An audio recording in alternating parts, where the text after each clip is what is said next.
Hello, I'm Janice Karen, Director of Policy, Technology, and Innovation at the Massachusetts Health Data Consortium, or MHDC. I run our Data Governance Collaborative, also known as the DGC. We start each of our weekly meetings with a series of industry quick updates to learn about new and proposed regulations, laws, standards, industry initiatives, and other activity. Join us for this week's updates. Next slide, please. So the Healthcare and Public Health Sector Coordinating Council, which uses the acronym HSCC, has put out a report in conjunction with some other groups that talks about how to safely share information with others, and what information should and shouldn't be shared. It's mostly focused on sharing around actual incidents and what to do when an incident happens, as opposed to how to share data so that it's safe from cyber attacks, which is what we more commonly talk about. So I thought it was kind of interesting. I have not read the full report yet, but it basically talks about this area, and it presents something called the traffic light protocol, which sort of lets you classify how shareable the information is. And it also talks a little bit about how to prepare for information sharing should there be an incident. So again, having not read the whole thing, but having skimmed through it, I thought it looked like it had a lot of useful stuff in it. And you can find a link to it there. Any comments, questions, thoughts? All right, let's move on to the next update then. So this is a short notice.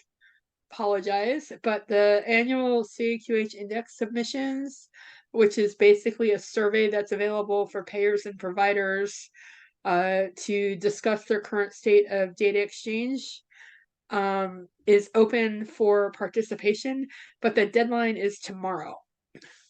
So there are links on this. If anyone here, if your organization is interested in participating, you can follow the links on this slide and provide whatever information they ask for, and then you can be considered in the 2023 index. I believe the data period that they're looking for data about is the calendar year 2022.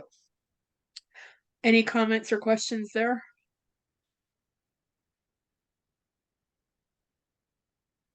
All right, next update, please. So this happened very late Monday / yesterday.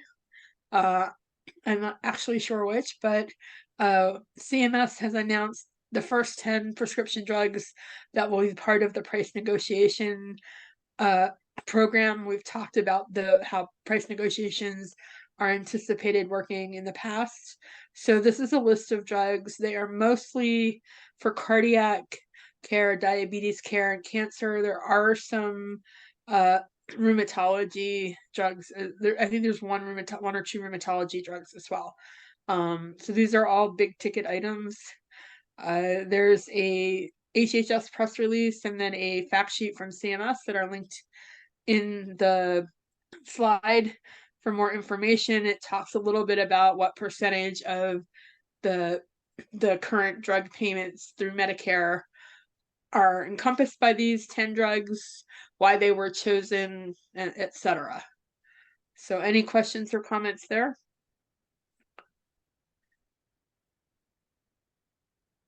All right, then let's go to the next slide, and if you'll pause there for a moment. I hope you learned a lot from our quick updates. If you're interested in finding out more about the DGC and its other activities, email me at dgc@mahealthdata.org. That email address is also on your screen.